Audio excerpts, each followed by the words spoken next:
So this morning, we will talk about this matter na being a guiding light to others. Okay. Tayo maging gabay na liwanag para sa iba. Ito yung ginawa ni Paul, ni Silas, and Timothy, no? The three of them. Isang team sila, no?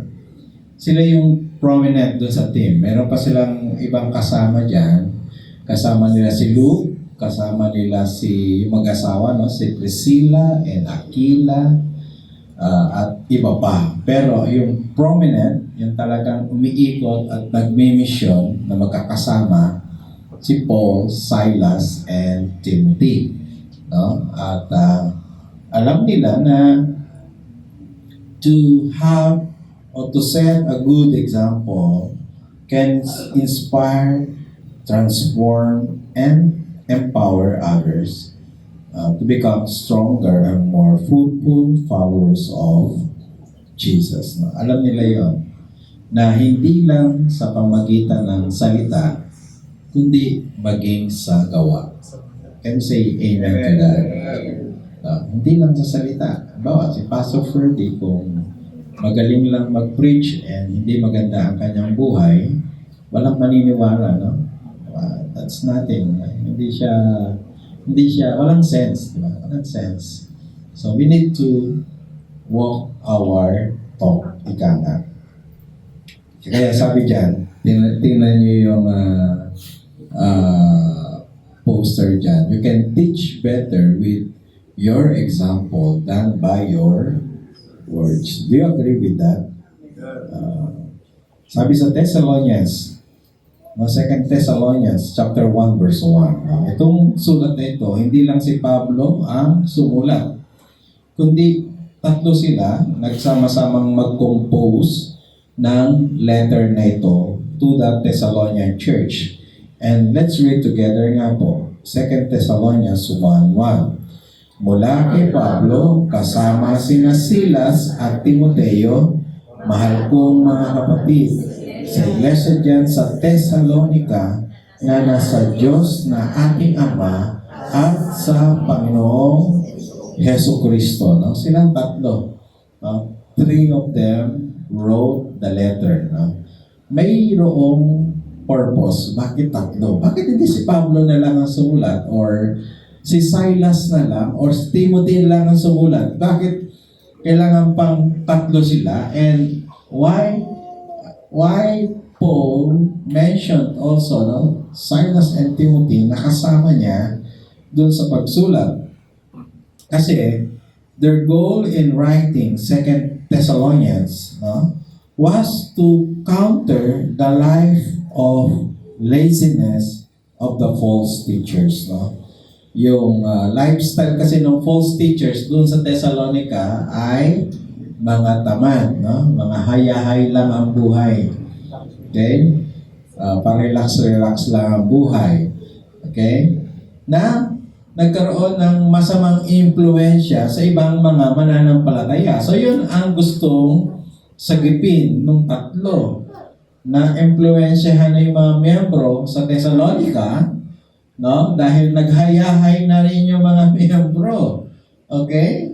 And so, what Paul, Silas, and Timothy did is not only to write a letter, but to affirm to them that their lives are the guiding light to them. Na kanilang buhay ay patunay, patotoo na sila ang gabay sa ibang mga mananampalataya at hindi ang mga false teachers. Kasi nga po, ang maling pamumuhay ay nagsisimula sa maling paniniwala. At ito ang nais may tuwid nilang tatlo. Okay? So, ibig sabihin, the church in Thessalonica heard a wrong doctrine, a false teaching, and because of that, yung false teaching na yon nagdala sa kanila ng maling pamumuhay At yun ang gustong ituwid nilang tatlo. No? Yung, bakit sila naging tamad? Hindi lang dahil sila'y tamad, kundi dahil sa turo na narinig nila. Okay? Do you understand that? Bakit sila nagtamad-tamaran? Dahil nga sa maling turo na narinig. Ano ba yung maling turo na narinig nila? Ito yon. Sabi ng mga false teachers, dumating na si Jesus. Bumalik na si Jesus. And therefore, ano pang gagawin mo kung dumating na si Jesus? Magsisikap ka pa ba? Wag na. Nandiyan na siya. So, tulog-tulog na lang tayo. Pahipahinga na lang. Maggagawa ka pa ba? Wag na. Nandiyan na si Jesus. Okay? So, kaya nagkatamaran na. No? Wala na silang ginagawa. Kasi nandiyan na si Jesus. And so, yun ang gustong ituro at ituwid nilang tatlo. So, let's read 2 Thessalonians chapter 3, verse 6 to 10. Sabay-sabay po natin basahin kung ating nababasa. Okay? Let's read together. Mga kapatid, sa pangalan ng ating Panginoong Heso Kristo, inuutos namin sa inyo na layuan nyo ang siwang kapatid na tamad at hindi sumusunod sa mga ipinangaral namin sa inyo. 7. Sapagkat alam naman ninyo na dapat nyo kaming tularan dahil hindi kami naging tamad nung nariyan pa kami. Tingnan nyo. Sabi ganon, dapat nyo kaming tularan. No? Sabi na, we set example. Nag-iwan kami ng magandang halimbawa na pwede nyong gayahin. Verse 8, sabay-sabay. Hindi kami tumanggap ng pagkain mula sa inyo na hindi namin binabayaran. Sa halip, nagtrabaho kami araw at gabi para hindi kami maging pabigat kanino man sa inyo. Verse 9. Ginawa namin ito hindi dahil wala kaming karapatan tumanggap ng tulong galing sa inyo, kundi para bigyan kayo ng halimbawa para sa binalikan uli nung tatlo yung kanilang pakay. Bigyan kayo ng halimbawa. Okay? Magbigay ng halimbawa to set you example to follow. Verse 10, sabay-sabay. Nagkasama niyo pa kami, sinabi namin sa inyo na huwag makainin ang sino mang ayaw magtrabaho. Alam niyo, yung verse na yan, kabisado yan ng nanay ko. Pag galit siya sa mga kapatid ko na walang trabaho. Sabi nga sa Biblia, huwag pakainin ng mga tamad. Okay. Kabisado niya itong verse na ito. Okay. So, totoo na ang maling doktrina ay nagbubunga ng maling pamuhay. Yan. At ang maling pamuhay na yon ay ang katamaran ng mga taga-Thessalonica, no? Na influence ng mga impostor. Impostor, not true pastor. Salita lang natin yan. Na naggugulo sa church nila. Okay? No? Yung maling doktrina, nagbunga ng maling pamumuhay. No? Sabi nga, sa kabilang banda naman, in a positive way, ang tamang doktrina nagbubunga ng tamang pamumuhay. Can you say amen to that? Siguro tatanungin nyo, Pastor, kasalanan ba ang pagiging tamad? Oo, sa Bible, in Proverbs said, laziness is sin. No? Laziness is sin because we are created by God as human, no? As human, created in His being, right? In His image, right? Tama? At nang binuksan ng Bible, unang talata pa lang sa Genesis, sinasabi ron, God is a working God. Pagbukas mo ng Biblia, kita mo agad, ang Diyos may ginagawa. Tama? Yeah. And that's also our design. We are creative being. Di po ba? Kaya pag hindi ka maging creative, then therefore, alam niyo, ang trabaho naman hindi naman yung kumikita lang eh. Yung mga nanay sa bahay, trabaho rin yan. Kasi pag hindi yan gumawa, mag-uupa ka ng katulong na kasambahay. Tama, no? Trabaho din yan. Nakatipid lang kayo dahil yung nasa bahay na ang gumagawa. Okay? So, itong mga hindi gumagawa, sila yung magugulo sa church. No? Sila yung mga nanggugulo sa church. Dito pumasok yung good model of leadership from Paul, Silas, and Timothy, no, to counter, para labanan, yung maling aral at maling pamumuhay para sa patuloy na paglago sa pananampalataya. No? To counter. Para labanan. Okay? Nag-set sila ng example. Sila, mga false teachers, tingnan niyo ang buhay nila. They're so lazy. Look at us. Now, we are teaching the true doctrine, the right doctrine. So, follow us. Follow our example. Yun ang gustong sabihin ni Pablo. No? At yun ang gustong ituwid ni Pablo. Dahil, kapag nagkaroon ng katamaran, magkakaroon ng stagnation. Okay? Kita niyo yan? Nakita niyo yung picture? Meron siyang mararating? Wala siyang mararating, ano? Wala siyang mararating. Kahit sa buwan siya nasa buwan, wala siyang mararating. Stagnant. Okay? Nagkakaroon ng stagnation sa spiritual life. No? Yung Thessalonian Church, dahil sa maling aral at maling halimbawa ng mga false teachers. Bakit kaya stagnant ang growth ng kanilang spiritual life at ng church? Ito ang dahilan. And let's read together. Okay, yung mga bullet, basahin natin sabay-sabay. Tamad na mag-devotion at mag-pray.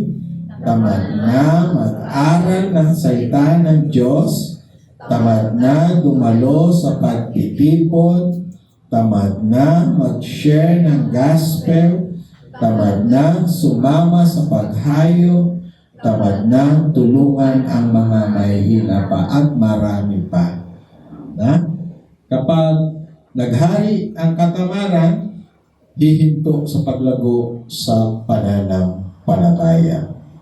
So, sa ganitong madilim na situation ng Thessalonian Church, no?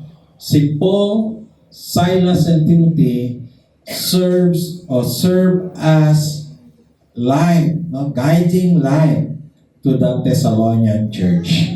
No? Sila yung naging guiding light. Sila yung mga naging gabay ng mga taga-Thessalonica. No? Sa paanong paraan? Number one. Sabay-sabay nga po, pakibasa. Tumindig sila sa katotohanan. Pinanindigan nila ano ang totoo. Pinanindigan nila ano ang katotohanan. 2 Thessalonians 2:15, no? Atras lang tayo ng saglit doon sa ating text, no? Doon sa 2 Thessalonians, doon sa chapter 2 verse 15, ito ang basa natin. Kaya nga mga kapatid, manatili kayong matatag at panghawakan nyo ang mga itinuro namin sa inyo, maging sa salita o sa sulat. No? Sabi niya, kung paano kami nanindigan sa katotohanan, manindigan din kayo sa katotohanan. May kasabihan nga na, follow the leader. Tama na? Ano yung kanta na yun? Yeah. Follow the leader. Pero paano kung mali ang paniniwala ng leader? Diba? Maraming ibubulit sa kamalian. Pag bulag, maraming idadamay sa kapahamakan. Hello? Diba? So, dapat yung leader, hindi katulad ng mga false teachers na ito. Dapat katulad ni Paul, ni Silas, ni Timothy. Marami silang ipapahamak. Diba? At ako'y nalulungkot, yung Bible school na sinimula namin sa Cavite ay Bible school para sa mga nagpapastor na walang training. Yung walang training, yung nagpapastor pero walang proper theological training. No? Kasi kalimitan, yung mga nagpapastor na hindi galing sa maayos na pagsasanay, sila din yung merong maling pananaw at maling paraan sa pagpapastor. May tendency mag-abuse. Abusuhin yung church. Okay, so yun ang nakakalungkot. Kaya, itong kwento ng Thessalonica, hindi siya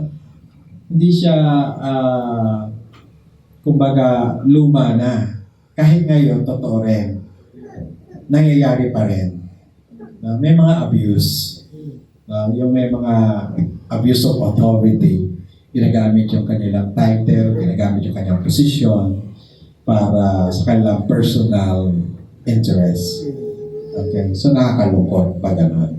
Kaya, paano kung gano'n ang leader? No? Kaya ito nangyari sa Thessalonica. Dumami ang mga magugulo, dumami ang tamad, dumami ang mga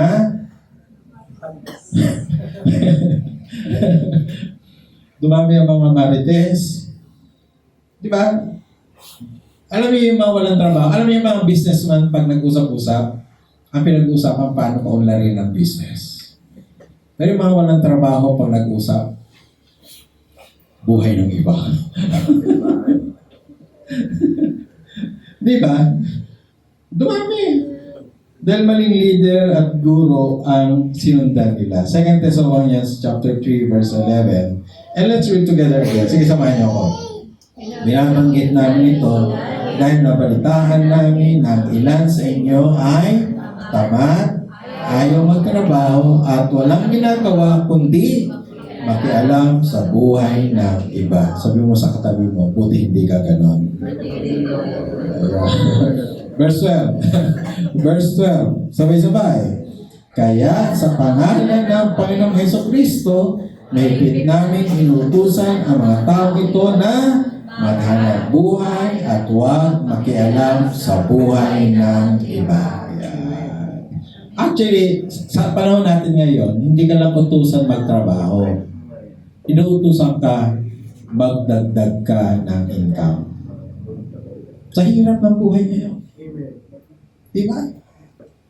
Wala nang, parang kanina dumaan kami, madalang na ang gas station na mababa sa 90 pesos per liter. Yung iba, 100 plus pa. 100 plus pa. Oh, mahal na. Mahal na. Oh, kung pwede lang itulak yung kotse kung wala. Pababa naman yung joy. So, sakay ka, tutulak ko. So, hindi lang magtrabaho, kundi dagdagan ang income. Magdagdag ng income hindi para yumaman, dagdag ng income para sapat sa pamilya at makatulong sa iba.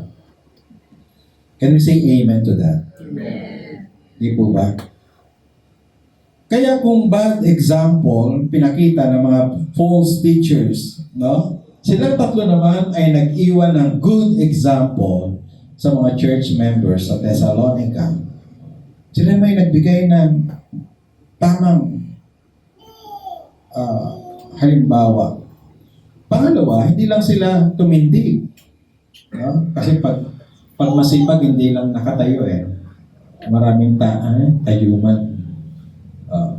Pagkatapos tumindig, number 2, anong ginawa nila? Lumakad sila sa katotohanan. Amen? Kasabihan na lakad-lakadin, baka may stroke. Lakad-lakadin. Okay? 2 Thessalonians chapter 3 verse 7, sabay-sabay. Sapagkat alam naman ninyo na dapat nyo kaming tularan dahil hindi kami naging tamad noong nariyan pa kami. Diba? Then verse 8, hindi kami tumanggap ng pagkain mula sa inyo na hindi namin binayaran. Sa halip, nagtrabaho kami araw at gabi para hindi kami maging mabigat kanino man sa inyo. Okay? Verse 9. Ginawa namin ito hindi dahil wala kaming karapatang tumanggap ng tulong galing sa inyo, kundi para bigyan kayo ng halimbawa para sundin ninyo. Di ba? So, lumakad sila sa katotohanan. They walk their talk. Pinamuhay nila ang katotohanan. Amen? Namuhay sila sa katotohanan. No? Alam niyo, tayong lahat dadaan lamang sa mundong ito. In-extend lang ng Lord yung aking buhay. Pero, mabalik din tayo doon. Okay? In-extend pa ng Lord. Pero, somehow, no? Ganun din, uuwi rin tayo. Aalisan din natin itong mundong ito. Pero, mag-iiwan tayo ng marka. Question is, anong marka ay iwan mo? Si Marites yan. Walang ginawa yan araw-araw, kundi tumambay lang. Walang ginawa yan araw-araw. Tamad yan. So, ano marka? Ano iiwan nating legasiya? No? Purihin ng Diyos, may iniwang magandang marka yung tatlong entrepreneurial missionaries. No? Tawag yan, entrepreneurial. Pag sinabi kasing entrepreneurial, pag sinabing ganito ang mga entrepreneur ganito, ay nako, naubos ang gas. Ano nang gagawin natin? Yung entrepreneur, yung tamad, titiisin ang gutom. Yung entrepreneur, maghanap ng kahoy, sisipakin para may panggatong. Hello? Hello? Do you understand that? Yung entrepreneur, masusubukan sa panahon ng pangangailangan, gumagawa ng paraan. Kasi mo sa katabi mo, congratulations, ikaw yun. Gagawa ng paraan. Tama? Lalo yung may ako, saludo sa mga tatay, sa mga nanay, hindi nila papanoorin ang mga anak nilang nagugutom. Gagawa ng paraan. Tama po? At yun sila Pablo, si Silas and Timothy, they are entrepreneur. No? Masipag at hindi pabigat kanino man. Pangatlo, so tumindig, lumakad, at pangatlo, sabay-sabay, gumawa sila ng solusyon para sa katotohanan. Yun ang masisipag. Di lang nakatayo. Lumakad-lakad din. At gumagawa.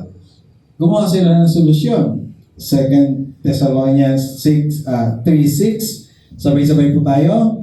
Mga kapatid, sa pangalan ng ating Panginoong Jesucristo, inuutos namin sa inyo na layuan nyo ang sinumang kapatid na tamad at hindi sumusunod sa mga pinangaral namin sa inyo. O layuan daw. O tingnan mo yung katabi mo.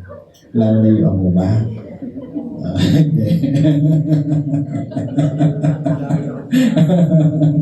Hindi. Hindi lalayuan. Okay? Verse 10. Sabay-sabay.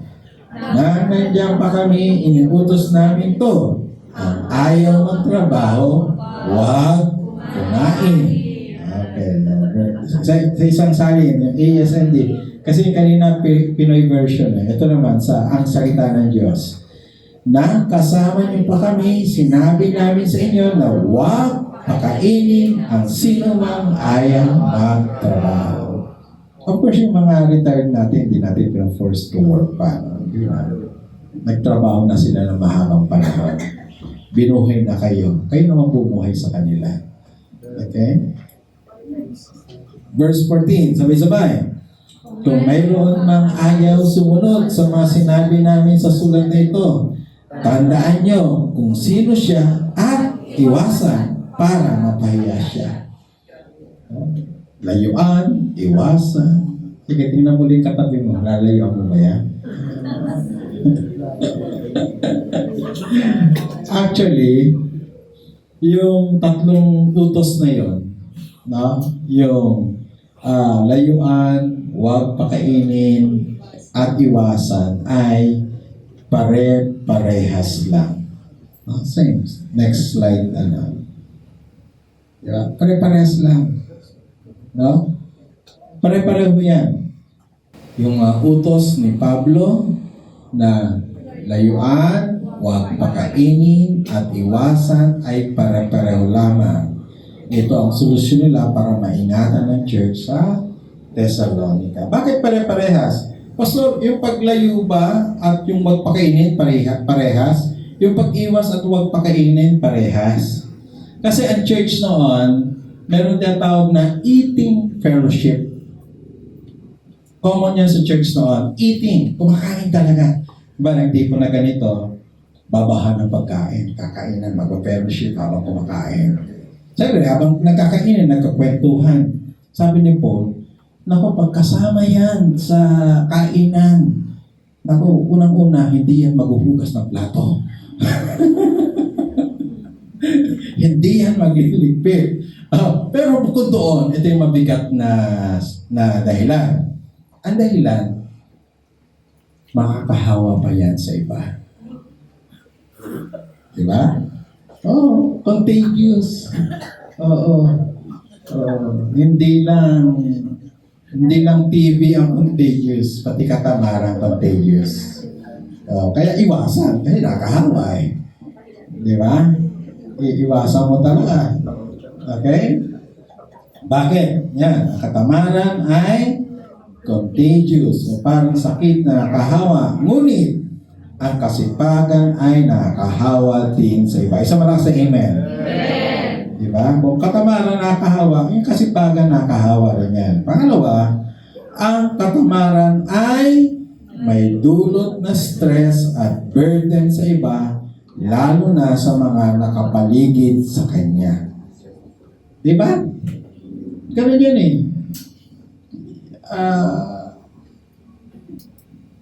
Kasama mo sa isang dormitory. Diba? Merong isa dyan na ayaw talaga. Talaga matigas. Hindi kikilos talaga. Kasama mo sa dorm. 5 kayo. Yung isa, sobrang tamad. Walang kilos. Yung 4, stress. Paano ito kasama natin? Na-stress. Na-stress yan. Okay? Yung mga nakapaligid sa kanya, nahihirapan. Ika nga, hindi na nga kasama sa pagbuhat, nagpapabigat pa sa iba. Diba? Dapat, as believer, as Christian, kasama tayo sa pagbuhat. Amen? Can you say amen to that? No? Sama tayo sa pagbuhat. Tulong-tulong. Mas magandang trabaho pag tulong-tulong. Pero nagbubuhat ka na nga ng bahay, no? Hirap ka na. Yung iba nakasampa pa dun sa bahay. Lalo ka mahirapan. Diba? Ang pangalawang solusyon ni Pablo ay turuan o disiplinahin. Ika nga, if our God is God of many chances, then ganun din po tayo para sa mga kapatid na lumalakad sa maling landas. No? Huwag tayong judgmental. Okay? Sabi mo sa kapatid mo, huwag kang judgmental. Pag may kapatid na nanghina, unawain at i-follow up. Turuan. Isang mula sa amen para doon. Na? Dahil isa tayong katawan ng Panginoon. 2 Thessalonians chapter 2 o chapter 3 verse 14 and 15. Sige nga po, samahan niyo ako sa pagbasa. Kung mayroon ng ayaw sumunod sa masinabi namin sa sulat na ito, tandaan niyo kung sino siya at iwasan para mapahiya siya. Verse 15. Ngunit huwag mo siya ituring na kaawan, kundi paalahanan siya bilang kapatid. Di po ba? Pairalin pa rin ang pag-ibig. Kahit tamad, ibigin pa rin. Okay? Mahalin pa din. No? Kaya, kahit siya ay tamad, no, ituring pa rin kapatid o bahagi ng church. Yun nga lang, isang kapatid na tamad, na kailangan ituwid, no, i-disciple sa pamagitan ng katotohanan. Isang malas na amen para doon. At pwedeng ikaw ang gabay niya. Kung si Paul, Silas, and Timothy are the guides for the Thessalonians believers, ikaw rin pwedeng gabay, pwedeng example sa iba nating mananampalataya. Amen po ba? Ang objective ng pagiging light sa iba ay para sa maturity at para sa empowerment. Kasi minsan mali yung ating paraan ng pagtulong. Tamad. Lalo lang natin ibigay yung kailangan niya. Lahat ng kailangan niya ibigay. Lalong nalumpo. Hello? Hello? No? Lalong nalumpo. Bakit? Kasi nga ayaw mo na pakilusin. Halimbawa, nagsaing ka. Para maturuan mo siya. Magsanto ka na ng kanin mo. Hindi, ikaw pa magsasanto para sa kanya. Hello? Alam niyo paano turuan mga anak niyo? Huwag niyo idugdo lahat. Bigyan ng responsibilidad. Tama? Tama? Alam ko, love na love niyo mga anak niyo. Pero, yung pagmamahal niyo, hindi nakakatulong dahil ini-spoil. Bigyan ng responsibilidad. Ay yung mga magulang sumagot ng amen. Para maging masipag at responsableng bata. Tama po ba yan? Yan. At yan ay sa tulong ng ating Panginoong Diyos. Sige tayong lahat ito ngayon. Sabihin mo sa katabi mo, bawal na ang hayahay. Be productive, be creative, be a good example to others. Amen? Amen.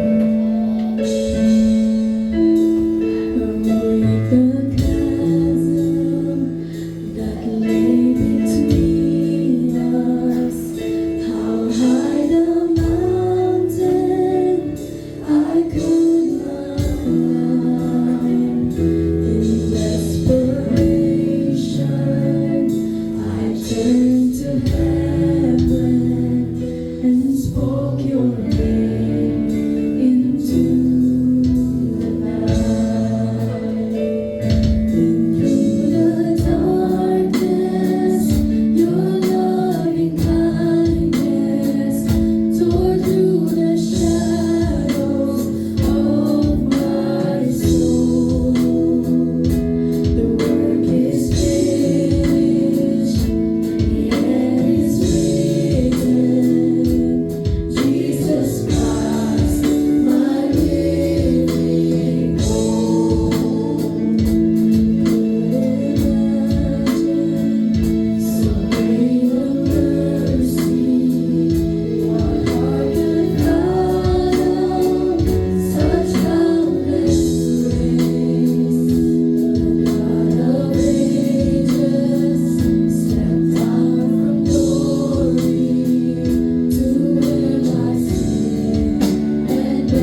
the working God never stop working for our salvation.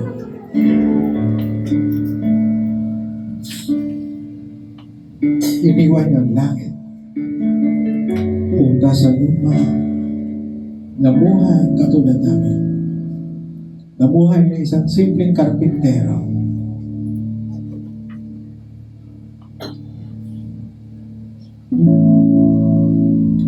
At hindi nyo lamang pinanood ang mga kasalanan katulad namin.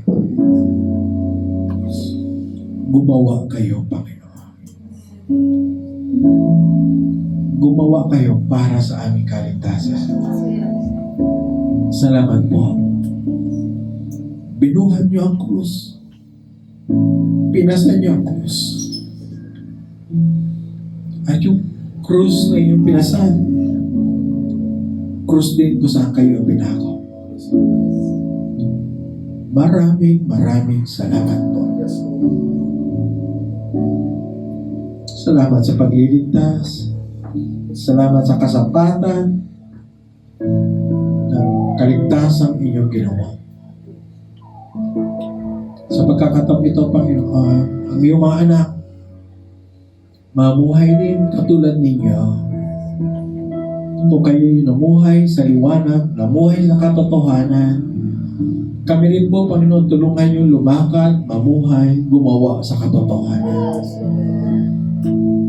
Mahirap ang buhay ngayon dahil sa crisis. Pero salamat po, Panginoon, dahil nariyan ka, hindi mo kami niiwan, hindi mo kami pinababayaan. Patuloy na bigyan kami ng kalusugan, bigyan kami ng kalakasan, bigyan kami ng katalinuhan sa paggawa, mabukas ng maraming pintuan, bukas ng mga door of opportunities for your children, Lord God. Increase our income, increase our livelihood. Salamat po, Panginoon.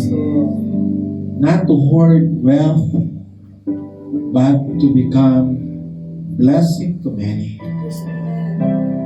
Salamat po, Panginoon. Pagpalain mo mga anak mo ito, ahayo, taglay ang iyong bendisyon, ang iyong biyaya. Nanawa, palagi kami pakapuspusin ng banal na espiritong nananahan sa amin. Palalakasin, bibigyan ng kapangyarihan, bibigyan ng talino, bibigyan ng gabay. Ipagkakaloob lahat ng mabuting bagay ng bawat sambahayan, ng bawat pamilya. Pagalingin sa anumang karamdaman sa ngalan ng Panginoon Kristo. Palakasin at patuloy lamang iparanas sa amin ang iyong kagalakan, ang iyong kapayapaan. Maranasan ang iyong pabor, maranasan ang iyong kalapitan. Ibalik lang lahat ng papuri, pagkakila, pagluwalhati sa pangalan ng Ama, ng Anak at ng Espiritu Santo. Amen. Amen.